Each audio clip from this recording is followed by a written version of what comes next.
লেখিকা সুপর্ণা ঝাড়, বানপ্রস্থ। শেষবারের মতো ফাঁকা বাড়িটার প্রতিটি কোণ ছুঁয়ে ছুঁয়ে দেখে নিচ্ছে মাধবী। ঘর তো শুধুই ইট, রড, সিমেন্ট, বালির তৈরি ইমারত নয়। এখানে বসবাস করতে করতে কখন যেন সে আপনজন হয়ে ওঠে। তারও যেন প্রাণ থাকে, কিছু না বলেও যেন কত কথা বলে। ঘরে চারটি দেওয়ালও বন্ধু হয়ে ওঠে কখন যেন। মন খারাপ হলে একলা ঘরে খোলা জানলার দিকে তাকিয়ে তাকিয়ে কতটা সময় পার হয়ে যায়। তারপর সংসারের দৈনন্দিন কাজের চাপে কখন আবার মন ভালোও হয়ে যায়। আবার মন ভালো থাকলেও ঘরের প্রতিটি আসবাবপত্রগুলিকে সুন্দর করে সাজাতে ইচ্ছে করে। পুরনো ঘরই যেন নতুন করে প্রাণ ফিরে পায়। কেউ বাড়ি দেখে প্রশংসা করলে বড্ড আহ্লাদ হয়, ঠিক যেমন তার সন্তানকে কেউ ভালো বললে মা বাবার আহ্লাদ হয়। নিজের হাতে তিল তিল করে গড়ে তোলা এই দোতলা বাড়িটা আগামীকাল ছেড়ে দিয়ে চলে যাবে মাধবী। নিজের ইচ্ছেতে বৃদ্ধাশ্রমে চলে যেতে চেয়েছে সে, তাই কারোর কিছু বলার নেই। এছাড়া আর তো কোনো উপায়ই ছিল না। 2 বছর আগে তার বর অম্লান মারা যাবার পর থেকেই সারাদিন প্রায় একলাই এই বাড়িটাতে কাটাতে হয় তাকে। গত সপ্তাহে পড়ে গিয়ে অনেকক্ষণ জ্ঞান ছিল না। তারপর ছেলে সৌরভ অফিস থেকে ফিরে ডুপ্লিকেট চাবি দিয়ে ঘর খোলে। মাকে ওই অবস্থায় দেখে তাড়াতাড়ি ডাক্তারবাবুকে খবর দেয়। সে যাত্রায় রক্ষা পেলেও এভাবে এত বয়স্ক মহিলাকে একা বাড়িতে রাখা অসম্ভব। পুত্রবধূ প্রিয়াঙ্কা তার বরকে সাফ জানিয়ে দেয়, একেই তো শহর থেকে একটু দূরে বাড়িটা, তাই অফিস থেকে আসতে যেতে ওদের অনেকটা সময় নাকি নষ্ট হয়ে যায়। তার উপর নতুন হ্যাপা এই বুড়িকে নিয়ে। মুখে কিছু না বললেও হাবে ভাবে ওরা ওটাই বোঝাতে চায়। প্রিয়াঙ্কার তো এই বাড়িটার জন্য কোনো ফিলিংস নেই, না থাকবারই কথা। ও তো আর এই বাড়িতে মানুষ হয়নি। ও তো আর দেখেনি যে বাবা মা কতখানি স্যাক্রিফাইস করেছে এই বাড়িটা তৈরি করতে গিয়ে। কিন্তু সৌরভ, সে তো সব দেখেছে। কিভাবে রিটায়ারের কয়েক বছর আগে জিপিএফ থেকে লোন তুলে প্রথমে এই জায়গাটি কেনে, তারপর কিভাবে তিলে তিলে এই বাড়িটা তৈরি করেছে তার বাবা। বাবার স্মৃতি বলে মাধবী বাড়িটা কিছুতে বিক্রি করতে দেয়নি সৌরভকে। যদিও সৌরভ বউয়ের ইচ্ছের মূল্য দিয়ে এ বাড়িটা বিক্রি করে দুজনেরই অফিসের মাঝামাঝি জায়গায় একটা মনের মতো ফ্ল্যাট কিনতে চেয়েছিল। তখন মাধবী কিছুতেই এই বাড়িটা হাতছাড়া করতে চায়নি। অমলান সবসময় বলতো, দেখো মাধবী, এই বাড়ি ছেড়ে কোথাও যেও না, মরে গেলেও এই বাড়ির প্রতিটি কোণে আমি থাকবো। তাছাড়া ঠাকুর রামকৃষ্ণের একটা বাণী সবসময় মাথায় রাখবে, পরভাতা যদি বা হও, পর ঘরও কখনো হইও না। খাবে না খাবে নিজের ঘরে পড়ে থাকবে। কিন্তু মাধবী পারল না, তার স্বামীকে দেওয়া শেষ কথাটা রাখতে সে পারল না। অম্লানের বাঁধানো ফটোটার দিকে তাকিয়ে বুক ফেটে একটা চাপা কান্না বেরিয়ে আসতে চাইছে। কেন মানুষ এত সাধের সংসার করে? সারা জীবন ধরে শুধুই মায়ায় জড়ানো। প্রথমে নিজের সন্তান, তারপর নাতিপুতির মায়া, এত ভালোবাসা, এত আশা আকাঙ্ক্ষা, স্বপ্ন, সবকিছু জুড়ে থাকে একটি মানুষের মধ্যে। তারপর কত মান অভিমান, চাওয়া পাওয়া সবকিছু ছেড়ে ভালোবাসার মানুষটাকে অবলীলায় ছেড়ে কেন আবার তাকে চলে যেতে হয়? কেন আসে বার্ধক্য? কেন চলে গেলে তুমি অম্লান? আরও তো কিছুদিন থাকতে পারতে আমার সঙ্গে। বুক ফাটা আর্তনাদের সঙ্গে মাধবী কথাগুলি অম্লানের উদ্দেশ্যে বলে। যদিও মাধবী জানে এ চাওয়ার কখনোই শেষ নেই। একদিন সবাইকেই চলে যেতে হবে। তবু শেষ বয়সে হতাশা নিয়ে যাওয়ার মতো নারকীয় যন্ত্রণা বুঝি আর কিছুতেই নেই। নিজের হাতের তৈরি সংসার অমোঘ মায়াতে ভরা, এত সহজে সবকিছু ত্যাগ করে যাওয়া যে কতখানি কষ্টের, মাধবী তা প্রতি মুহূর্তে টের পাচ্ছে। যখন থেকে বৃদ্ধাশ্রমে যাওয়ার কথা ঠিক হয়েছে, মাধবীর যেন এ বাড়ি ঘর, এই সংসারটার ওপর মায়াটিও বেড়ে গেছে দ্বিগুণ। আর হয়তো কোনোদিনই সেই সাধের সংসারে ফিরে আসতে পারবে না। এখন রাত দিন মাধবী ঈশ্বরের কাছে প্রার্থনা করছে, ঠাকুর, এ মায়ার বাঁধন হতে মুক্তি দাও। তবু আসামির শেষ ইচ্ছে পূরণের মতো সাধ করে ছেলেকে তার শেষ ইচ্ছেটার কথা বলেছিল একবার দাদু ভাইকে দেখতে ইচ্ছে করছে। ওরা কথা রেখেছে। সন্ধে পড়ে গেছে, তবু ওরা ফেরেনি। আজ শেষবারের জন্য ঠাকুমার সাথে দেখা করাতে হস্টেল থেকে ওদের 12 বছরের ছেলে রাজাকেও নিয়ে আসবে ওরা। তাই হয়তো একটু দেরি হচ্ছে। অবশেষে ওদের ফিরতে ফিরতে প্রায় রাত্রি হয়ে গেল। রাজাবাবু হস্টেলে যাবার পর থেকেই হাবভাব বেশ বড়দের মতো। সৌজন্যমূলক কথাবার্তাই বেশি বলে। সবার থেকে একটু দূরেই থাকতে পছন্দ করে। একদিন যে ছেলের একটি মুহূর্ত ঠাম্মাকে ছাড়া চলতো না, যার জন্য মাধবীর এখনো পিছু টান, সেই ছেলে হাই ঠাম্মি বলে সোজা নিজের ঘরে চলে গেল। প্রিয়াঙ্কার সৌরভ সত্যি ভীষণ ক্লান্ত। অফিসের পরে ছেলের হস্টেলে গিয়ে তারপর বাড়ি ফেরা, তাই তো মায়ের মুখের দিকে একটু তাকাবারও সময় পেল না। তাকালেই বুঝতে পারত কি অব্যক্ত যন্ত্রণা ফুটে উঠেছে বৃদ্ধা মায়ের জরাজীর্ণ মুখে। সারাটি দিন কেঁদে কেঁদে চোখ দুটিও ফুলে উঠেছে। ওরা রাতের খাবার কিনে নিয়ে এসেছে। যদিও মাধবী বাইরের খাবার খায় না, তাই শাশুড়িকে প্রিয়াঙ্কা জিজ্ঞেস করলো, আপনি রাতে কি খাবেন মা? একটু ওটস বানিয়ে দিই না হয়? দুপুরের খাবারই মাধবীর মুখে ওঠেনি। তাছাড়া এমনিতেই এখন রাতে বেশি ভারী খাবার হজম হয় না।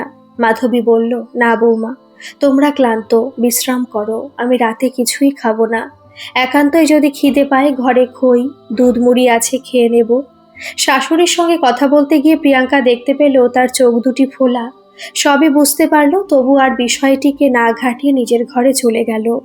ওদিকে রাজাবাবু নিজের ঘরে দরজা বন্ধ করে ফ্রেশ হতে গেছে। মাধবী কিছুক্ষণ অপেক্ষা করার পর রাজার দরজায় নক করল। ও ঠাম্মি, এসো এসো, ভেতরে এসো। কত সৌজন্য বোধ এখনকার ছেলে মেয়েদের মধ্যে। ওরা এখন থেকে প্রাইভেসি খোঁজে। মাধবী ভেবেছিল ঠাকুমা বরাবরের মতো চলে যাচ্ছে শুনে হয়তো রাজা জেদ করবে, হয়তো বলবে ঠাম্মিকে কিছুতেই যেতে দেব না। মাধবী মনে মনে ভাবল, তাহলে ওরা কি তার চলে যাওয়ার খবরটা ছেলেকে দেয়নি? মাধবী দুই এক কথার পর রাজাকে বলল, জানো তো দাদু ভাই, আমি কাল চলে যাচ্ছি, আর কোনোদিনই হয়তো আমাদের দেখাই হবে না। রাজা খুব শান্তভাবে বলল, দেখা হবে না কেন? আমি তো যাব তোমার সঙ্গে দেখা করতে। মন খারাপ করো না ঠাম্মি, দেখো ওখানে তোমার ভালোই লাগবে। মাধবী মুখে আর কিছুই বলল না, শুধু একটা দীর্ঘশ্বাস ফেলল। ভেবেছিল আজ সারা রাত্রি রাজার সাথে গল্প করে কাটিয়ে দেবে, অন্তত যাবার আগে একটু স্মৃতি তো নিয়ে যাবে। রাজাকে হাই তুলতে দেখে মাধবী নিজেই বলল, তাহলে তুমি বিশ্রাম নাও বাবু, আমি আসি। রাতে বিছানায় শুয়ে আর ঘুম আসে না মাধবীর। অভিমান করে কিছুই খায়নি, তার উপরে মাথার মধ্যেই চিন্তা। একবার মনে হচ্ছে খুব ভালো হতো যদিও আজকে রাতেই মরে যেত, তাহলে সব সমস্যার খুব সহজ সমাধান হয়ে যেত। কিন্তু মরবো বললেই তো আর মৃত্যু আসে না। এই বয়সে এসে আত্মহত্যাও করা যায় না। মাকে তো সবার কথাই ভাবতে হয়। কথাই বলে কুসন্তান যদি বা হয়, কুমাতা কখনোই নয়। তাছাড়া সৌরভকে কুসন্তানও তো বলা যায় না। কোনোদিন খারাপ ব্যবহার করেনি, হয়তো কাজের চাপে মাকে সময় দিতে পারে না, অথবা প্রয়োজন মনে করে না বৃদ্ধা মায়ের সঙ্গে দুটো কথা বলার। তবু তাকে বাধ্য ছেলেই বলতে হয়। সারাটি জীবন বাধ্য ছেলের মতো মায়ের ইচ্ছে অনুযায়ী চলেছে। তারপর পড়াশোনা শেষ করে চাকরি করছে। যখন প্রিয়াঙ্কাকে পছন্দ করেছিল তখন আগেই এসে মাকে জানিয়েছিল। মা বাবা বিয়েতে অমত করেনি, ছেলের পছন্দকে হাসি মুখে মেনে নিয়েছিল। এতদিন সব ঠিকই ছিল, যখন কর্তা ছিল সব সুন্দরভাবেই চলছিল। আর আজ কোথা থেকে যে কি হয়ে গেল! এমন একটা সিদ্ধান্ত নিতে বাধ্য হলো যার বিরুদ্ধাচারণ করে গেছে সারাটি জীবন ধরে। মাধবীর মনে আছে, মনমোহন ঠাকুরপোর স্ত্রী গত হবার পর যখন ওনার ছেলেমেয়েরা ওনাকে বৃদ্ধাশ্রমে রাখার সিদ্ধান্ত নিয়েছিল, তখন মাধবী আর অম্লানী এর প্রধান বিরোধিতা করেছিল। আর আজ তারই জীবনে এই একই ঘটনার পুনরাবৃত্তি ঘটতে চলেছে। আজ আর বাধা দেবার কেউ নেই, অবশ্য কেউ বাধা দেয়নি বলা ভুল, কারণ মাধবী ছেলের সম্মান রক্ষার্থে কাউকে কথাটি জানতেই দেয়নি। তবু অম্লানের বন্ধু মানুষদার বৌদি এ খবর পেয়েই ছুটে এসেছিল মাধবীর কাছে। ওরা রেগে গিয়ে কথা বলতে চেয়েছিল সৌরভের সঙ্গে, তারপর মাধবী নিজেই ওদের বারণ করেছে এ ব্যাপারে কোনো কথা বলতে। ওদেরকে জানিয়েছে যে ও স্বেচ্ছায় বৃদ্ধাশ্রমে যেতে চায়। একা একা এত বড় বাড়িতে আর ভালো লাগছে না। এ কথা শোনার পর আর কার কি বলার থাকতে পারে। তবু বৃথা আশা মরতে মরতেও যেন মরে না, তাই মাধবী মনের অজান্তেই একটা আশা পুষে রেখেছে। হয়তো সকালে উঠে সৌরভ বলবে, মা তুমি সিদ্ধান্ত বদল করো, তোমাকে ছাড়া আমরা থাকতে পারবো না। ঠিক ছোটবেলায় যেমন একদম মাকে ছেড়ে থাকতে পারতো না। হায় রে, মায়ের অবুঝ মন। পাখি এখন ডানা মেলে আকাশে উড়তে শিখে গেছে, আর তার মমতার গণ্ডির প্রয়োজন নেই। তবু বৃথাই মা তার মায়াতে আঁকড়ে ধরে রাখতে চায়। আজ সকাল থেকে মাধবী পাথরের মতো শক্ত হয়ে গেছে। কিছুতেই নিজেকে ভাঙতে দেবে না সে। যে কান্নার বরফ বুকের মাঝে জমাট বেঁধে আছে তাকে কিছুতেই গলতে দেবে না। এত সহজে সে হার কিছুতেই মানবে না। এখন মনকে এই বলে সান্ত্বনা দিয়েছে যে ওদের যখন তাকে প্রয়োজন নেই, তাহলে ওরও কাউকে প্রয়োজন নেই। সমস্ত লাগেজ নিচে নামিয়ে আনা হয়েছে। রাজাবাবু যেতে চাইল না, তাই বাড়ির পোশাকেই ঠাম্মার পাশে দাঁড়িয়ে আছে। ও একাই বাড়িতে থাকবে। স্কুলের অনেকটা প্রজেক্ট নাকি কমপ্লিট করতে হবে। সৌরভ আর অপর্ণা রাখতে যাচ্ছে তাকে। এই বাড়িটাতে দেখতে দেখতে প্রায় 18-19 বছর বাস করেছে। আশেপাশের বাড়ির সকলেই কখন যেন প্রতিবেশী হয়ে উঠেছে। যদিও বার্ধক্যজনিত সমস্যায় ইদানিং আর বাইরে তেমন বেরোতে পারে না মাধবী, তবু অনেকেরই মুখ চেনা। পাশের বাড়ির মিত্রদের বড় ছেলের বিয়েতে দুদিন ধরে আনন্দ করেছিল, আবার সৌরভের বিয়েতে ওরাও খুব আনন্দ করেছিল। তাই দুই বাড়ির সম্পর্কটা একসময় বেশ ভালোই ছিল। যদিও মিত্তির মশাই ও তার স্ত্রী কয়েক বছর আগে গত হয়েছেন, তবু ওদের বাড়ির বড় বৌমা তার ছোট যাকে সঙ্গে নিয়ে এক পা দুপা করে মাধবীর কাছে এসে দাঁড়ালো। ছলো ছলো চোখে মাধবীর পায়ে হাত দিয়ে প্রণাম করে বলল, তাহলে সত্যি আমাদের ছেড়ে চলে যাচ্ছেন কাকিমা? মাধবী একটা শুকনো হাসি হেসে ওদের মাথায় হাত রাখল। নিজেকেও মাধবীর বিশ্বাস নেই। অল্প ইন্ধনে ওর মনের জমাট বাঁধা কান্নার বরফ গলে যেতে পারে। তখন ভীষণ অপ্রস্তুত হয়ে পড়বে। অনেকদিন বাইরে থেকে বাড়িটার দিকে তাকানো হয় না, তাই উদাস চোখে সেদিকে তাকিয়ে নিল শেষবারের জন্য। পুরো বাড়িটা একদিন মাধবীরই প্ল্যান মাফিক তৈরি হয়েছিল। দু একটি জায়গা মিস্ত্রিদের মতো হয়েছিল। সারাটি জীবন ভাড়া ঘরে থেকে মাধবীর স্বপ্ন ছিল একটা নিজের ছোট্ট দোতলা বাড়ি। ওই যে দোতলার দক্ষিণ খোলা ব্যালকনি, ওটা তো মাধবীরই আবদার ছিল। কাজেও লেগেছে অবশ্য এতদিন ধরে। যখন 2 বছর আগে অম্লান চলে গেল, তারপর থেকেই এত বড় ফাঁকা বাড়িতে ওই ব্যালকনি তো ছিল। এক টুকরো মুক্ত আকাশ। ছেলে বৌমা অফিসে বেরিয়ে গেলে আর কোনো কাজ থাকতো না, তখন ওই ব্যালকনিতে বসেই তো এক টুকরো রাস্তা, এক চিলতে আকাশ আর দু একটি বাড়ির মেন গেটে সকলের যাতায়াত দেখে অনেকটা সময় কাটতো মাধবীর। ওটা যেন তার অভ্যেস হয়ে গেছিল। কয়েকদিন ধরে সৌরভ ভীষণ চুপচাপ হয়ে গেছে। হয়তো তার মনেও একটা দোলাচল চলছে, কাজটা কি ঠিক হচ্ছে। কিন্তু বাস্তবতার নিরিখে কিছুই বলতে পারছে না। যদিও প্রিয়াঙ্কা যথেষ্ট স্বাভাবিক থাকার চেষ্টা করছে। এখনও গাড়িতে স্বাভাবিকভাবেই শাশুড়িকে বলল, অত মন খারাপ করার কিছু নেই মা, আমরা তো আছি, কোনো সমস্যা হলেই জানাবেন, আমরা ছুটতে চলে আসব। ওখানে থাকতে না পারলে ফিরে আসবেন, এটা তো আপনারই বাড়ি। তাছাড়া দেখবেন ওখানে আপনার ভালোই লাগবে। মাধবী কোনো কথা বলল না। সৌরভও চুপ করে গাড়ি চালাচ্ছে। দেখতে দেখতে শহর ছাড়িয়ে শহরের উপকণ্ঠে আরণ্যক এই বৃদ্ধাশ্রমটির গেটে এসে গাড়ি থামল। সবুজে ঢাকা বেশ ছিমছাম আশ্রমটি। মাধবী যন্ত্রচালিতের মতো গাড়ি থেকে নেমে এসে দাঁড়ালো। উদাস চোখে চারপাশটা দেখে মনে মনে ভাবল, এখন থেকে এটাই তাহলে আমার শেষ ঠিকানা। সমস্ত প্রসেস কমপ্লিট করে সৌরভরা চলে গেল। মাধবীকে ওর ঘরে নিয়ে গেল বৃদ্ধাশ্রমেরই একজন মহিলা কর্মচারী।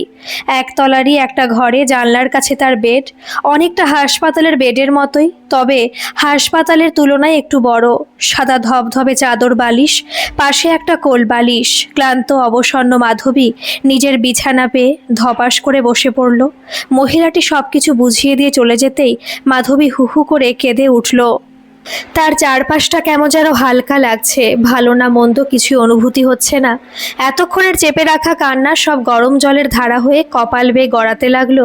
তারপর কান্নার ভাণ্ডার ফুরালে মাধবী চোখ তুলে চাইতেই দেখল ঘরের অপর প্রান্তে আরেকজন বৃদ্ধা অপলক দৃষ্টিতে তার দিকেই চেয়ে আছে। মাধবীর সঙ্গে চোখে চোখ পড়তে বৃদ্ধা মহিলাটি আস্তে আস্তে মাধবীর কাছে উঠে এলো।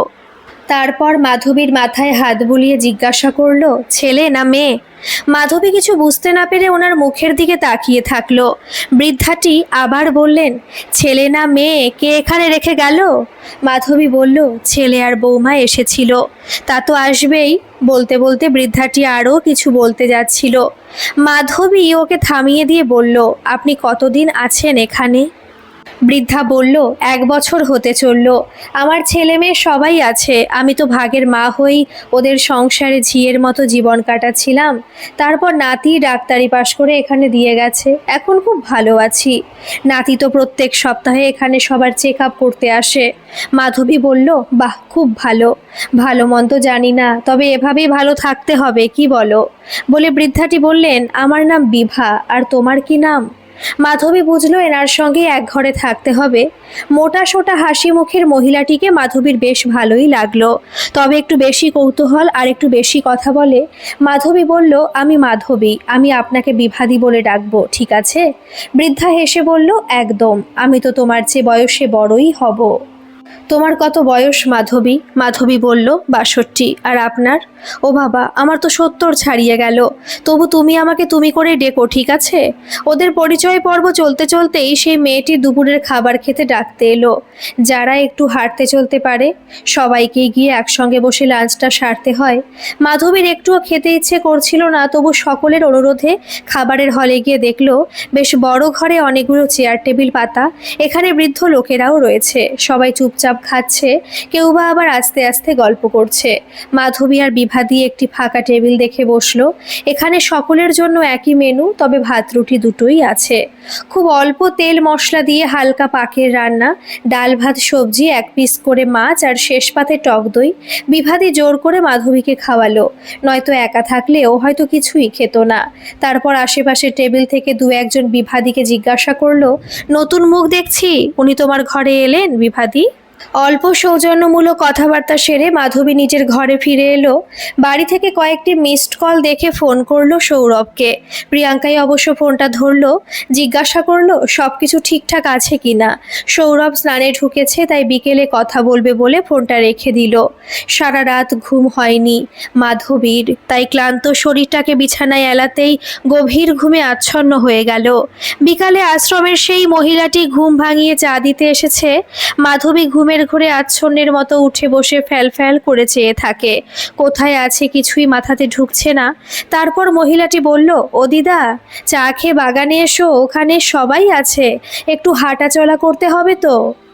পাশের বেডের বিভাদীয় মনে হয় বাগানে হাঁটতে গেছে। মাধবী একটু ধাতস্থ হয়ে চায়ের কাপটা হাতে তুলে নেয়। তারপর দেওয়াল ঘড়ির দিকে তাকিয়ে দেখে 5টা বেজে গেছে। এখন তো ওদের অফিস ছুটি হবার সময়। 5টা থেকে অপেক্ষা করতে করতে ওদের ফিরতে ফিরতে প্রায় 6:30 7টা বেজে যেত। তারপর মাধবীর মনে পড়ল, আজ তো সৌরভরা ছুটি নিয়েছে। আবার পরক্ষণেই মনে হলো, আবার কেন ভাবছি ওদের কথা। কোনো রকমে চাটা পান করে চায়ের কাপটা নামিয়ে রেখে মাধবী এক পা দুপা করে বারান্দায় এসে দাঁড়ালো, যেখান থেকে সামনের ফাঁকা লনটা পরিষ্কার দেখা যাচ্ছে। সেখানে অনেক বৃদ্ধ বৃদ্ধার ভিড়। হঠাৎ করে সেখানে যেতে মাধবীর সংকোচ হচ্ছে, তাই বারান্দার গ্রিলটা ধরে দাঁড়িয়ে চোখে চোখে বিভাদিকে খুঁজতে লাগলো। সামনের লনে সকলেই হেঁটে চলে বেড়াচ্ছে, কেউ বা বেঞ্চিতে বসে আছে, কেউ প্রাণ খুলে গল্প করছে। ওপাশটিতে ছেলেরা বৃদ্ধ হাঁটার ড্রেস আর পায়ে জোরে জোরে হাঁটছে, কেউ বা সান্ধ্য প্রাণায়াম করছে। মাধবীকে একা দাঁড়িয়ে থাকতে দেখে এক ভদ্রমহিলা হাত নেড়ে ইশারাতে কাছে ডাকলো। মাধবী কাছে গিয়ে দেখে ওদের মধ্যমণি হয়ে বিভাদি বসে আছেন। 5জন বয়স্কা মহিলা আছেন সেখানে। এতক্ষণ ওদের আড়ালে ছিল, তাই দেখতে পায়নি বিভাদিকে। মাধবীও বসলো ওদের কাছে। ওদের কত রকমের গল্প। মাধবী চুপ করে শুনছিল ওদের সুখ দুঃখের কথাগুলি। তারপর বিভাদি মাধবীকে উদ্দেশ্য করে বলল, দুপুরে যা ঘুম ঘুমোলে, রাতে আর ঘুম আসবে তোমার? মাধবী আমতা আমতা করে বলল, না মানে গতকাল রাতে ঠিক ঘুম হয়নি, তাই দুপুরে ঘুম এসে গেছিল।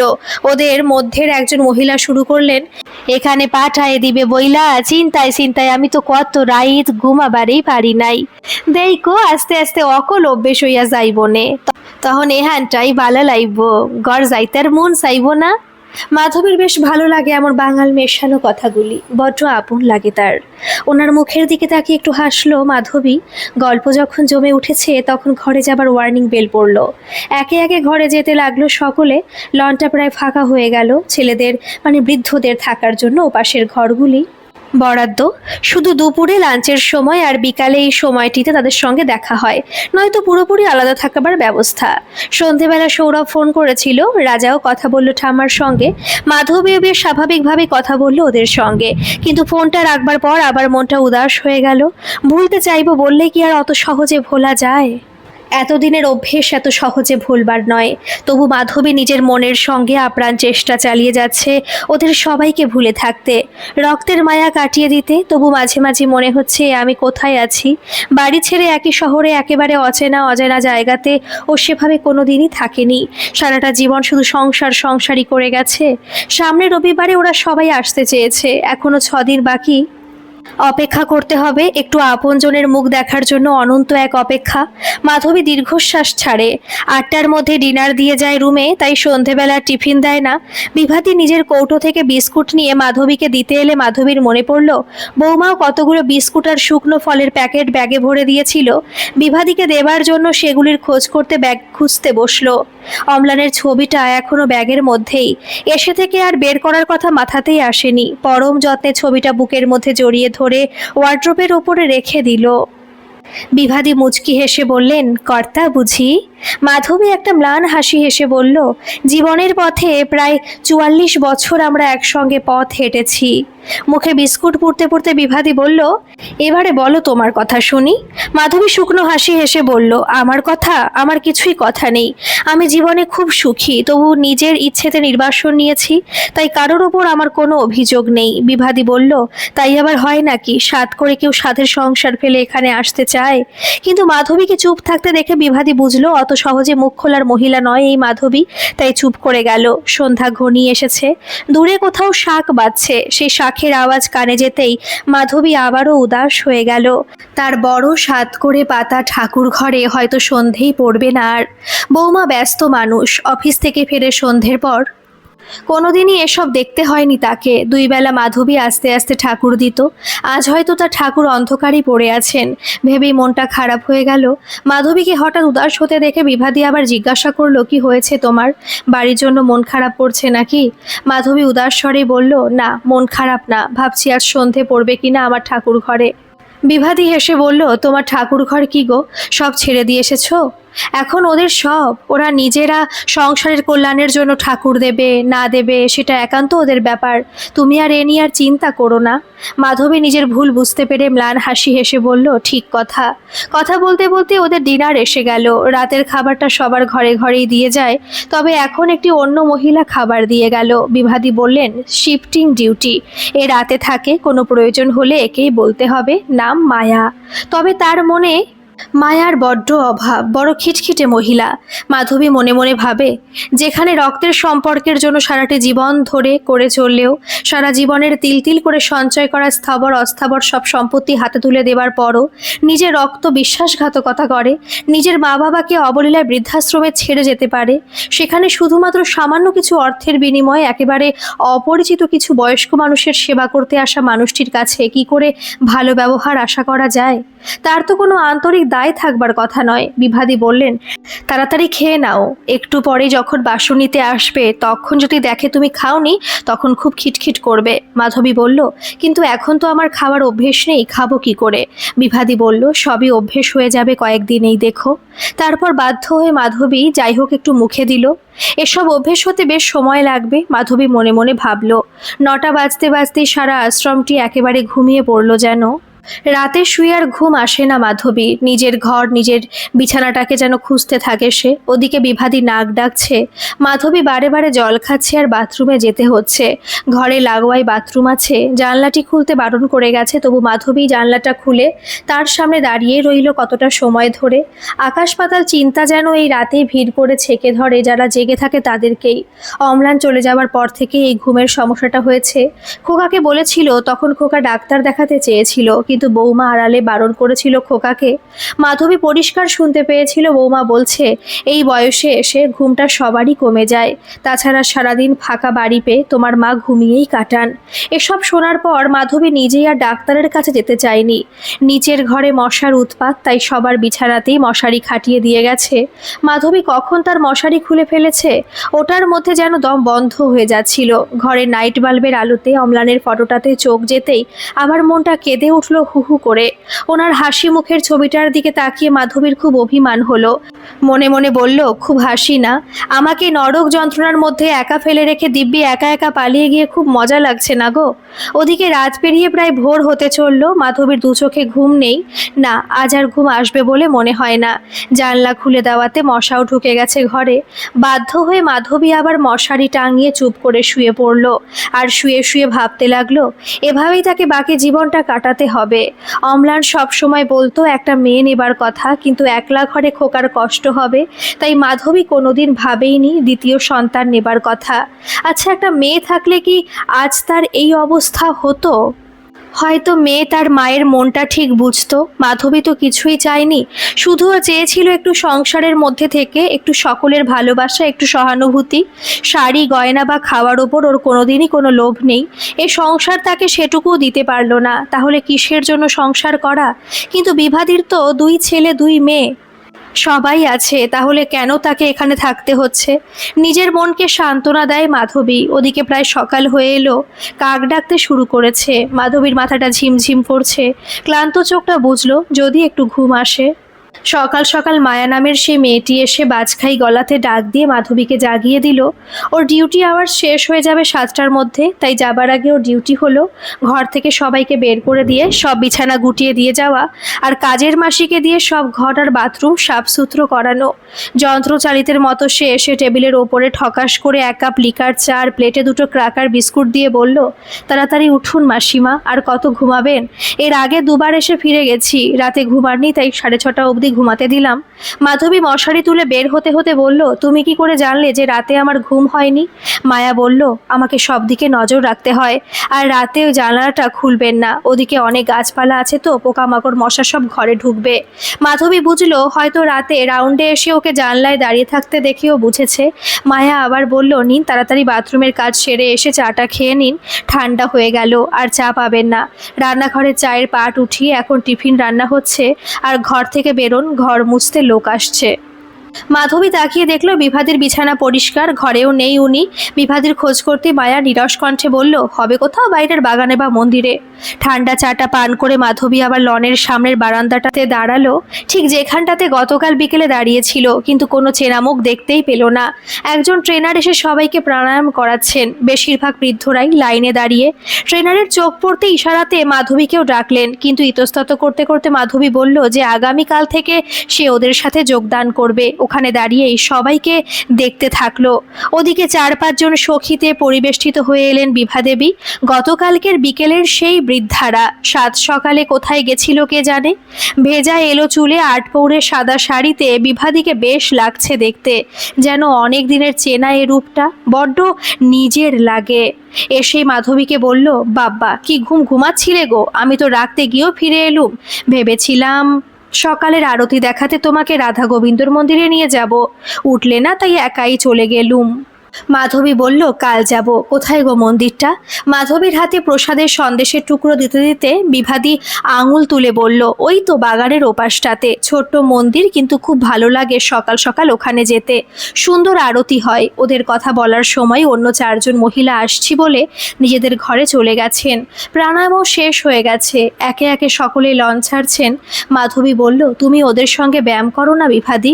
বিভাদি হেসে বলল, ধুর, এই হাড়ে আর অত জোর নাই, বিকালে একটু হাঁটি, ওটাই অনেক। তারপর মাধবীকে বলল, চা খেয়েছো? মাধবী বাচ্চার মতো মাথা নাড়ালো। বিভাদি আবার বলল, চলো ঘরে যাই, 8টার মধ্যে জলখাবার দিয়ে যাবে ঘরে। মাধবী জিজ্ঞাসা করলো, কি খাবার দেবে গো বিভাদি? কি আবার, হয় ওটস নয়তো ডালি আর খিচুড়ি, ওগুলো না খেলে শুকনো মুড়ি, আর ভাগ্য ভালো থাকলে কখনো লুচি আলুর তরকারি দেখা পাবে। এই বলে হাসতে হাসতে এগিয়ে গেল নিজেদের ঘরের দিকে। মাধবীর হাতে ধরা মোবাইলটা ঠিক সে সময়টাতেই বেজে উঠল। সৌরভ ফোন করেছে খোঁজ খবর নেবার জন্য। মাধবী ওর সাথে কথা বলতে বলতে নিজের ঘরের দিকে এগিয়ে গেল। মানুষ নিজের অজান্তে আরেকটি মানুষের স্নেহের মধ্যে জড়াতে চায়, একটু ভালোবাসার পরশ পেতে চায়। শ্রদ্ধেয় শক্তি চট্টোপাধ্যায়ের কবিতাটির প্রতিটি বর্ণ একেবারে সত্য। সত্যি মানুষ বড় একলা, মানুষকে মানুষ হয়ে তার পাশে দাঁড়ানোর বার্তা দিয়েছেন তিনি তার কবিতা জুড়ে। ঠিক তেমনই অচেনা অচেনা পরিবেশে এসে মাধবী ও বিভাদি নামের ওই বয়স্কা মানুষটিকে আঁকড়ে ধরে একটু একটু করে মানিয়ে নিচ্ছে নতুন জায়গাটিতে।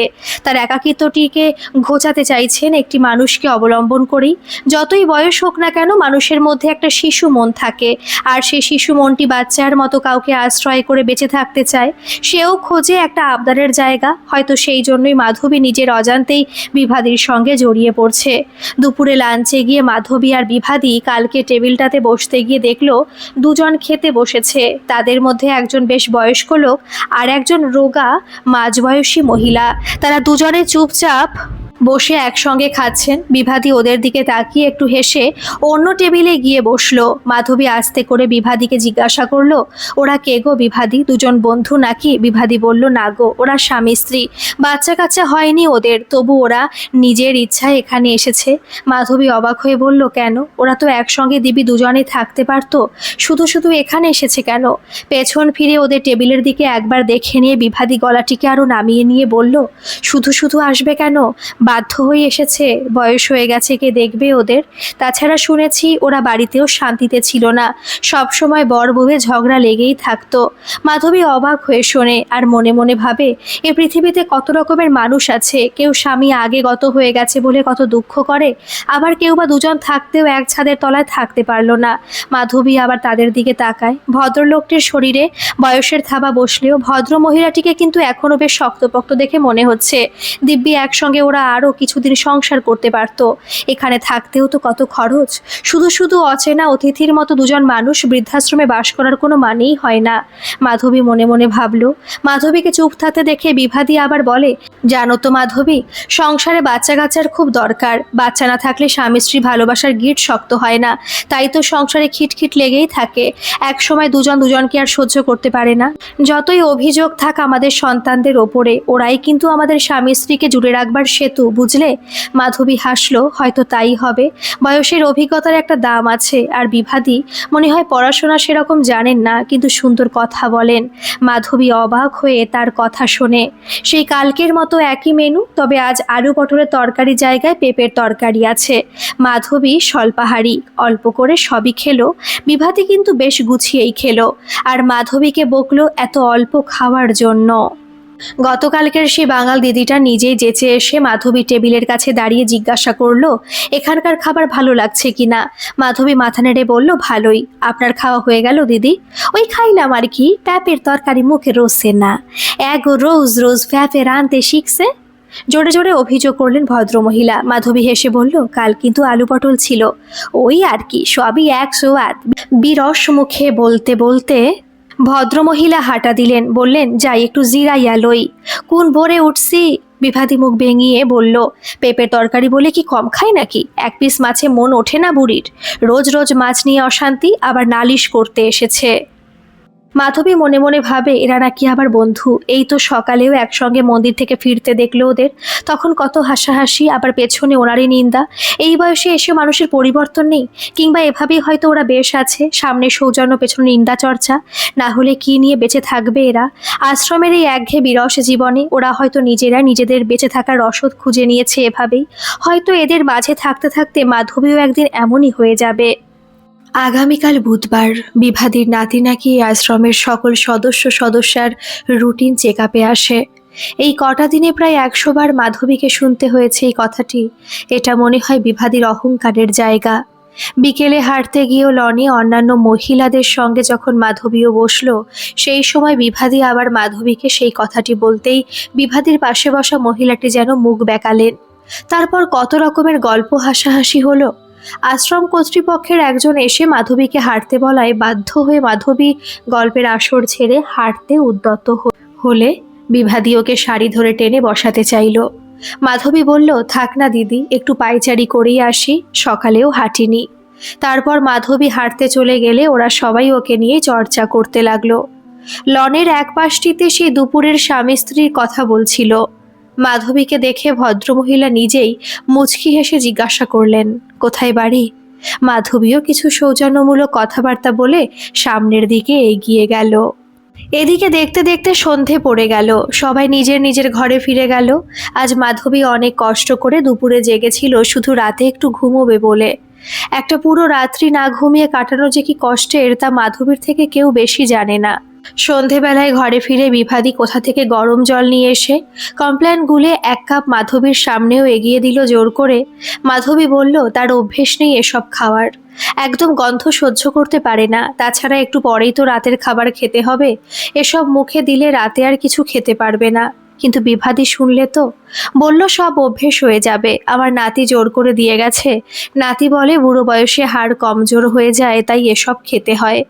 রাতে খাওয়ার আগে মাধবী বাড়িতে ফোন করেছিল বৌমার ফোনে, কিন্তু সৌরভ ধরলো, বলল প্রিয়াঙ্কা রান্নাঘরে ব্যস্ত আছে, এখন একটু কাজের চাপ বেড়ে গেছে। তারপর কিছু কথাবার্তা বলে সৌরভ ফোনটা রাখলো। ফোনটা রাখতেই মাধবীর কানে বাজলো সৌরভের কথাটি, এখন কাজের চাপ বেড়ে গেছে। মাধবী যতটুকু পারত সবসময় বৌমাকে সাহায্যই করতে চেয়েছে, কিন্তু প্রিয়াঙ্কার শাশুড়ির সাহায্যটিতে গা করেনি কোনো দিন।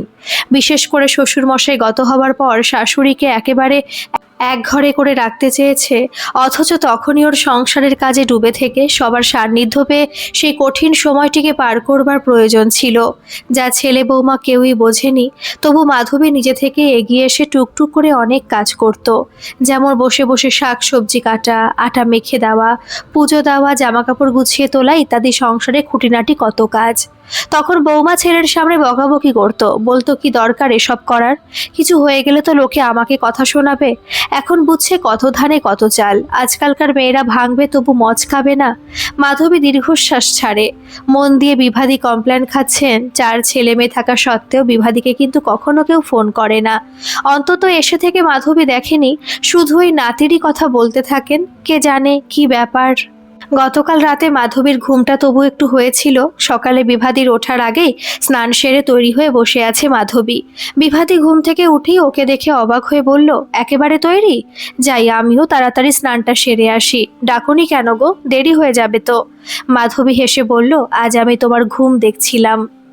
মন্দিরটা সত্যি খুব সুন্দর, এদিকটাতে একবারও আসা হয়নি। ঠাকুর মশাই এসে গেছেন, পুজো শুরু হয়ে গেছে। বিভাদির বান্ধবীরাও হাজির। আরতি দেখে প্রসাদ নিয়ে লনের কাছে আসতেই গতকালকের সেই ট্রেনার ভদ্রলোকটি মাধবীর দিকে কেমন করে যেন তাকালো। মাধবী বলেছিল আজ থেকে যোগদান করবে, তাই মনে হয়। ওদিকে 9টা থেকে ডাক্তারবাবুরা রুটিন চেক আপ করবেন। অফিস থেকে অ্যানাউন্স হলো, তাই সবাইকে 9টার মধ্যে আবার লনে আসতে হবে। বেশ কয়েকজন ডাক্তারবাবুর মাঝে বিভাদির নাতিও বসে আছে, অল্প বয়স তার। বিভাদি গদগদ হয়ে মাধবীকে পরিচয় করাতে নিয়ে গেল নাতির কাছে।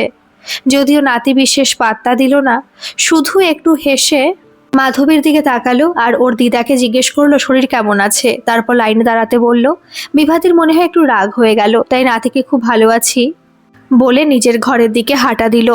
এসব দেখে ওনার বান্ধবীরা মুখ টিপে হাসলেন। অদ্ভুত মানুষের অভিমান, কখন কোন কথাতে যে অভিমান হয়ে যায় মানুষ নিজেও জানে না। আসলে ভালোবাসার মানুষের কাছে সামান্যতম আঘাত পেলেও তাতে খুব কষ্ট হয়। মাধবী গিয়ে বিভাদিকে ডেকে নিয়ে এলো, মিছিমিছি বলল, চলো দিদি, তোমার নাতি তোমায় ডাকছে। কিছু ভালোর জন্য একটু মিথ্যে বললে মনে হয় কোনো পাপ হয় না, ক্ষমা করে দেন ভগবান, মনে মনে মাধবী ভাবল। বিভাদির হাই প্রেশার, তবু একদম হাঁটাচলা করে না, শুধু বসে বসে গল্প করে বলে বিভাদির নাতি বকা দিল তাকে। মাধবীর এমনিতে কোনো সমস্যা নেই, শুধু একটু ঘুমের সমস্যা। তবে আজ একটি নতুন সমস্যা দেখা দিল। আগে তার লো প্রেশার থাকলেও আজ হঠাৎ হাই দেখাচ্ছে, তাই সাবধানে থাকতে বললেন ডাক্তারবাবু। গতে বাঁধা নিয়মের মধ্যে চলে দেখতে দেখতে একটি সপ্তাহ পার হয়ে গেল মাধবীর এই বৃদ্ধাশ্রমে। আজ রবিবার, সবার বাড়ি থেকে লোকজন দেখা করতে আসার দিন। মাধবীও অপেক্ষায় আছে, আজ ছেলে বৌমা নাতির সঙ্গে দেখা হবে কতদিন পরে। তাই মাধবীর মনের মধ্যে একটা চাপা আনন্দ রয়েছে। বিভাদি নির্বিকার, ওনার বাড়ি থেকে কারো আসার ব্যাপার নেই। নাতির সঙ্গে তো বুধবার দেখা হয়েই গেছে, ব্যাস নিশ্চিন্ত। সারাদিন উৎকণ্ঠায় কাটার পর বিকেলে সৌরভ ফোন করে জানালো যে ওর শ্বশুরমশাই মানে প্রিয়াঙ্কার বাবার খুব শরীর খারাপ, তাই ওরা ও বাড়িতে গেছে, আজ আর আসা হবে না। আরও জানালো সপ্তাহের মাঝের একটা দিনে ঠিক আসার চেষ্টা করবে। মাধবী বলল, ঠিক আছে, অত কষ্ট করে আসতে হবে না বাবা। এখন বেআই মশাইয়ের শরীর কেমন আছে? এখন ভালো আছে বলে আরও 2-1টি কথার পর ফোনটা রেখে দিল সৌরভ। ওদিকে ফোন রেখে দেবার পর সৌরভ প্রিয়াঙ্কাকেই মেজাজ দেখাতে লাগলো। বলল, মা কত দুঃখ পেল বলো তো, কত আশায় বসেছিল, দিব্যি তো যেতে পারতাম আমরা। প্রিয়াঙ্কাও বেশ ঝাঁজের সঙ্গে বলল, আমাদেরকে টানছো কেন? আর আমি কি তোমাকে ধরে রেখেছি? তুমি তো গিয়ে দিব্যি দেখা করে আসতে পারতে। সপ্তাহের একটা দিন একটু ছুটি পেয়েছি, দেখছো তো বাপির শরীরটা ভালো নেই, ওদেরও তো ইচ্ছে হয় মেয়ে এসে ওদের কাছে থাকুক। সৌরভ বলল, 2 ঘন্টা গাড়ি চালিয়ে একা অত দূরে গিয়ে একটু দেখা করেই আবার একা একা এতখানি রাস্তা ফিরতে আমারও ভালো লাগতো না। তাছাড়া আমিও তো সারা সপ্তাহ অফিস করে ক্লান্ত। আবার সকালে বাবুকে নিয়ে এলাম হস্টেল থেকে। প্রিয়াঙ্কার কথা বাড়ায় না, বোঝে মায়ের কাছে যাওয়া হলো না বলে মনটা খারাপ সৌরভের, তাই এখন কিছু বললেই ঝামেলা লেগে যাবে। ফোনটা রেখে দিয়ে মাধবী চুপ করে বসে আছে। একটু আগে বিভাদিকে কত অসহায় লাগছিল, দয়া হচ্ছিল ওনার ওপর। এখন ঈশ্বর তাকেই দয়ার পাত্রী করে দিল। তারপর মনে মনে মাধবী বলে ওঠে, না না, ঈশ্বর নয়, মানুষের দায় কি ঈশ্বরের ওপরে চাপানো উচিত? তাছাড়া নিজের পেটের সন্তানই যখন ঠিক নেই, আর কার ওপর অভিমান করবে? বিভাদি আজ বাইরে লনে যাননি, ওখানে সবার আত্মীয় স্বজনের ভিড়, তাই চুপ করে নিজের বিছানায় শুয়েছিল। আস্তে আস্তে উঠে এসে মাধবীর মাথায় হাত রেখে বললেন, কি বলল, আজ আর আসবে না? মাধবী হঠাৎ বাচ্চা মেয়ের মতো বিভাদির হাত ধরে কেঁদে ফেলল। বিভাদি বলল, মন খারাপ করো না মাধবী, সব অভ্যেস হয়ে যাবে, দেখো। দেখতে দেখতে সন্ধে ঘনিয়ে আসলো। সবার বাড়ির লোকেরা একে একে ফিরে গেল, লন ফাঁকা হয়ে গেল। দুই অসহায় বয়স্কা মহিলা নিজেদের বিছানাতেই বসে বিকেলটা পার করে দিল। কতটা অভিমান জমা হলো, কেউ তার হিসেব রাখলো না। পরের দিন সকালে মন্দির চত্বরে সেই বাঙাল দিদি শুনিয়ে শুনিয়ে বলতে লাগলো, কাল ছেলে বৌমা আইছিল, এত ফল দিয়া গেছে কি কমু, আরো কত কি যে দিয়া গেছে, আমি তো এখনো প্যাকেট খুইলা উঠতে পারি নাই। প্রত্যেক হপ্তাহে এই এক কাণ্ড করবো, এত বারণ করবো তবু শুনবো না। বিভাদি চুপ করে আছে দেখে ওনাকে রাগাবার জন্যই এসব কথা নাকি কে জানে। মানুষ মানুষের দুর্বল জায়গাটিতে আঘাত করে সবচেয়ে বেশি শান্তি পায়, আর প্রিয় বন্ধুরা এই কাজটি করতে সবচেয়ে ভালোবাসে মনে হয়। মাধবীর দিকে ফিরে সে বাঙাল দিদি আবার শুরু করলো, তোমার ছেলে বৌমার লগে আমাগো আলাপ করাইলে না মাধবী? কি জানি ওরা জানতে পেরেছে, তাই মাধবীকে আঘাত দিতেই নাকি এসব কথা বলল, নাকি অজান্তে কথাগুলো বলল। মাধবী কিছু বলার আগে বিভাদি ওর ঢাল হয়ে বলল, ওর ছেলে কাল আসেনি, ওর বেয়াই মশাই খুব অসুস্থ। বাঙাল দিদি মুখ বাঁকিয়ে বলল, হ বুঝছি, হসপিটালে ভর্তি নাকি বিয়াই মশাই? মাধবী গম্ভীরভাবে বলল, হ্যাঁ। সাত সকালে এসব আলোচনার ভালো লাগছিল না মাধবীর, তাই মন্দির চত্বরে দাঁড়িয়ে মিথ্যে কথা বলল। তারপর ঠাকুরের মূর্তির দিকে তাকিয়ে হাত জোর করে মনে মনে বলল, অপরাধ নিও না ঠাকুর, সবাইকে ভালো রেখো। মন্দির থেকে ফিরে আসার সময় এক জায়গায় জটলা দেখে কি হয়েছে জানতে ওরা দাঁড়ালো সেখানে। সে নিঃসন্তান দম্পতির স্বামীটি হঠাৎ অসুস্থ হয়ে পড়েছেন, তাকে হাসপাতালে নিয়ে যাওয়া হয়েছে, অবস্থা ভালো নেই। ইস, দুদিন আগে ওদের মাঝে দাঁড়িয়ে মাধবী কত গল্প করলো, কখন যে মানুষের কি হয়। একই মনটা ভালো ছিল না, তার ওপরে এমন একটা খবরে মনটা আরও খারাপ হয়ে গেল মাধবীর। ঘরে আসতেই বাটি করে দুধে ভেজানো মিষ্টি ওটস দিয়ে গেল আশ্রমেরই কাজের মেয়েটি। মাধবীর মুখে আজ আর কোনো খাবার রুচল না, চুপ করে বসে আকাশ পাতাল ভাবতে লাগলো। বিভাদি বাইরের আলোচনা শেষ করে এসে দেখেন মাধবী অন্যমনস্ক হয়ে বসে আছে। টেবিলে খাবারটাও খোলা পড়ে আছে, মুখেও তোলেনি। বিভাদি মাধবীর কাছে এসে জিজ্ঞেস করলো, কি হলো মাধবী, শরীর খারাপ করছে নাকি? না গো, কিছু ভালো লাগছে না। বিভাদি আর কথা না বাড়িয়ে নিজের খাবারটি নিয়ে চুপ করে বসে খেতে লাগলো। ওদিকে দুপুরে হাসপাতাল থেকে খবর এলো সে ভদ্রলোকটি মারা গেছেন।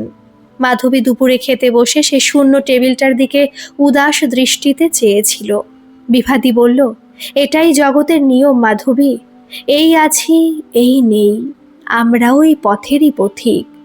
মাধবী কোনো কথা না বলে শুধুই দীর্ঘশ্বাস ফেলল। আজ খাবার ঘরে সবাই খুব চুপচাপ। মাধবী বিভাদি দুজনেই ভালো করে খেতে পারল না। বিকেলে ভদ্রলোকের দেহ আনা হলো বৃদ্ধাশ্রমে। যেহেতু এই আরণ্যকই এখন ওনাদের স্থায়ী ঠিকানা, তাই এখানেই আনা হলো দেহ। ভদ্রমহিলা ভীষণ চুপচাপ হয়ে গেছেন, একটুও কাঁদছেন না। উনিও স্বামীর সঙ্গে হাসপাতালে ছিলেন, তাই ভীষণ ক্লান্ত দেখাচ্ছে। হয়তো হাসপাতালে সব কান্না শেষ করে এসেছেন। বাঙাল দিদিটার এক বান্ধবী ফিসফিস করে বলল, দেখছেন দিদি কি নিষ্ঠুর মহিলা, এক ফোঁটা জল নাই চোখে। বাঙাল দিদি মুখ বেঁকিয়ে বললেন, হইটা অমনি মহিলা, তা না হইলে একই আশ্রমে আলাদা ছিল কেমনে? সারাদিনে একটু দেখা নাই, অসুস্থ বরটার একটু যত্ন আত্মি নাই, এমনি এমনি সইলা গেল গো বরটা। কত দরদ। মাধবী পাশ থেকে ওদের কথা শুনে মনে মনে ভাবে, মানুষ শুধু শোনাতেই জানে, যার কষ্ট সেই বোঝে। এই কটা দিনের পরিচয়ই ভদ্রমহিলা হয়তো মাধবীকে বিশ্বাস করেছিলেন, তাই একদিন একটু বলেও ছিল কেন এখানে এসেছে। ওনার স্বামীর ব্লাড ক্যান্সার ধরা পড়েছিল। ডাক্তারবাবুরা সময় বেঁধে দিয়েছিলেন মাত্র 6 মাস, তবু বছরখানেক টিকলেন ভদ্রলোক। ভদ্রমহিলা সাহস পাননি একা একা একজন অসুস্থ মানুষকে নিয়ে অত বড় বাড়িতে থাকার, তাই উনি বেঁচে থাকতেই সমস্ত সম্পত্তির হিল্লে করে বৃদ্ধাশ্রমে এসে উঠেছিলেন। অন্তত ভদ্রলোক বেঁচে থাকতেই তার একলা স্ত্রীর একটি সুন্দর ব্যবস্থা করে গেলেন। যদিও সবাইকে সব কথা বলা যায় না, তাই ওনারা সেরকমভাবে কাউকেই কিছু বলেননি। এমনকি বিভাদিও ওনাদের সম্পর্কে এত কিছু জানেন না। মানুষ ভুল বুঝতেই পারেন, সেটা তাদের জন্মগত অধিকার। মাধবী মনে মনে এসব ভাবে। সব দেহ তুলে নিয়ে যাবার পরেও ভদ্রমহিলা অসহায়ভাবে ওখানেই বসেছিলেন। দূর থেকে সবাই ফিসফিস করলেও কেউই আর এগিয়ে গেলেন না ওনার দিকে। কাঁদলে না হয় সান্ত্বনা দিতে যেত, চোখের জল মোছাতো, কিন্তু উনি তো চুপ করে শূন্য চোখে বসে আছেন। কি করতে যাবে তার কাছে? মাধবী সবার বাধা টপকে আস্তে আস্তে তার কাছে গিয়ে তার হাত ধরে মাটি থেকে তুলল। উনিও বাধ্য মেয়ের মতো উঠে ধীর পায়ে নিজের ঘরে চলে গেলেন। মাধবীর চোখের ইশারাতে ওনার পেছন পেছন আশ্রমেরই একজন মহিলা গেল। এদিকে আশ্রমের এত পুরনো সব আবাসিক থাকতে নতুন আবাসিক মাধবীকে এগিয়ে যেতে দেখে সকলেই মনে মনে রুষ্ট হলো। সেটা মাধবী বেশ বুঝতে পারল, এমনকি বিভাদিও। কারণ মাধবীর জন্য অপেক্ষা না করেই উনি নিজের ঘরে চলে গেছেন। ধীর পায়ে নিজের ঘরের দিকে এগিয়ে চলল মাধবী। দেখতে দেখতে মাধবীর এই আরণ্যকে আসা প্রায় মাসখানেক হতে চলল। মাঝে একদিন সৌরভ একাই এসেছিল স্পেশাল পারমিশন নিয়ে। মাধবীর ঘরেই মিনিট 10 গল্প করে গেছে। গল্প মানে প্রয়োজনীয় কিছু কথাবার্তা, আর কিছু শুকনো খাবার দিয়ে গেছে, বৌমা পাঠিয়েছিল। রবিবার সকলের বাড়ির লোকেদের সারাদিন দেখা করার জন্য ছাড় দেওয়া আছে, কিন্তু অন্যদিন দেখা করতে এলেই স্পেশাল পারমিশন লাগে। ছেলের সাথে গল্পে গল্পে মাধবী জানতে পারল ওরা শ্বশুর বাড়িতে আপাতত আছে। এ বাড়ির নিচতলাটা ভাড়া দিয়ে ওপরের ঘরগুলোতে জিনিসগুলো শিফট করে তালা দিয়ে চলে যাবে। ওখানেই অফিসের কাছাকাছি ভাড়ায় ফ্ল্যাট দেখেছে। সব শুনে মাধবী কিছুই বলল না। ও ভেবে নিয়েছে ওদের ব্যাপারে আর কিছুই বলবে না। মাকে কিছু বলতে না দেখে সৌরভ অবাক হয়ে যায়। এদিকে বিভাদি নিজেই এসে যেচে সৌরভের সঙ্গে আলাপ করে অনেক গল্প করলো। ইদানিং বিকেল বেলাটা মাধবী সেই ভদ্রমহিলার সঙ্গে হাঁটতে যান। ওনার স্বামী মারা যাবার পর উনি ভীষণ একলা হয়ে গেছিলেন। মাধবীকে আঁকড়ে ধরে আবার একটু করে স্বাভাবিক জীবনে ফিরছেন। মাধবীর খুব ভালো লাগে এই বয়সে এসেও যদি কারো কোনো উপকারে লাগে। কেউ যদি ওকে আঁকড়ে ধরে আবার বেঁচে থাকার স্বপ্ন দেখে তাহলে তো খুবই ভালো কথা। এটা অবশ্য বিভাদীরা খুব ভালো চোখে নেননি। আকারে ইঙ্গিতে মাধবীকে ওরা বোঝাতে চেয়েছেন ওই মহিলার সঙ্গে মেশা ঠিক নয়, ওই মহিলা খুব একটা সুবিধের নন। কিন্তু মাধবী বুঝেও না বোঝার ভান করেছে। ওদের মন রক্ষা করার জন্য সকালে ওদের সঙ্গে মন্দিরে যায় এখনো, আর বিকেলটা ওই মহিলার সঙ্গে পায়চারি করে বাগানের ওপাশটিতে, যেদিকটা বেশ ফাঁকা। আর দুপুরে বিভাদির সঙ্গে লাঞ্চে বসে। এভাবেই মাধবীর দিন পার হয়ে যাচ্ছে। সেদিন হঠাৎ বিভাদির বড় মেয়ে, যার ছেলেটা ডাক্তার, বিভাদির সঙ্গে দেখা করতে এসেছিল। ওদের মা মেয়েকে কথা বলতে দেখে মাধবী একটু হেসে ঘর থেকে বেরিয়ে গেছিল ইচ্ছে করেই। ভাবলো এতদিন বাদে বিভাদির বাড়ি থেকে কেউ এসেছে, প্রাণ খুলে কথা বলে নিক ওরা। পাশের ঘরের ভদ্রমহিলার সঙ্গে বসে গল্প করছিল। হঠাৎ বিভাদির চিৎকারে মাধবী ছুটে এলো ঘরে। দেখে মেয়ে চলে যাচ্ছে আর বিভাদিও তাড়িয়ে দিচ্ছে তাকে। মাধবী কি করবে বুঝতে না পেরে ঘরের একপাশে গিয়ে দাঁড়ালো। বিভাদি তখনও হাঁপাচ্ছে আর চেঁচাচ্ছে, যদিও মেয়ে রাগ দেখিয়ে গজগজ করতে করতে চলে গেছে ততক্ষণে। বিভাদিকে হাঁপাতে দেখে মাধবী এক গ্লাস জল নিয়ে ওনার হাতে দিয়ে শান্ত হতে বলল। বিভাদি জলটা এক নিঃশ্বাসে পান করে নিয়ে বকবক শুরু করলো। চিৎকার করতে করতে বলল, দেখলে মাধবী, নিজের পেটের সন্তান কেমন স্বার্থপর। মাধবী কিছু বুঝতে না পেরে চুপ করে থাকে। তারপর বিভাদি বলতে শুরু করলো, ওনার বড় মেয়ে এতদিন পর তার মাকে দেখতে আসেনি, এসেছিল নিজের স্বার্থে, উইলে সই করাতে এসেছিল। মাধবী শুধু চুপ করে শোনে, কিছু বলারই নেই। সবাই যে নিজের নিজের সন্তানের কাছে হেরে ভূত হয়ে আছে, কি বলবে। বিভাদির মুখে শুনল তার মেয়ের কথা হলো, যেহেতু তার ছেলের দৌলতেই এই আশ্রমে এত সুখে আছেন বিভাদি, তাই এখন মানিকতলার 3তলা বাড়িটা তাকেই লিখে দিতে হবে। তাছাড়া ভাই বোন সবারই নিজস্ব বাড়ি আছে, ওই শুধু ফ্ল্যাটে থাকে। বিভাদিও কম যান না, বললেন প্রাণ থাকতে কাউকে লিখে দেব না ওই বাড়ি। থাকুক তালা বন্ধক হয়ে পড়ে। নিজে যখন বরের তৈরি বাড়িতে বাস করতে পেলুম না, তাহলে ওদেরকেও সুখে বাস করতে দিব না। দেখ কেমন মজা। তারপর আমি মরে গেলে সব ভাই বোন আবার ষাট হয়ে করতে থাকিস ওই বাড়ির হিল্লে। আমার নামও বিভারানী দাস। বিভাদির কথাগুলি শুনে মাধবী একটা দীর্ঘশ্বাস ফেলে। যতটা মূর্খ ভেবেছিল এই মহিলাকে, ততখানি মূর্খ নয় এই বিভাদি। এখনকার মতো এই পর্যন্ত থাক। এর অন্তিম পর্ব আমি কালকেই আপলোড করব। গল্পটা আপনাদের কেমন লাগছে অবশ্যই কমেন্ট করে জানাবেন, আর ভালো লাগলে একটা সাবস্ক্রাইব করে আমার পাশে থাকবেন। ধন্যবাদ।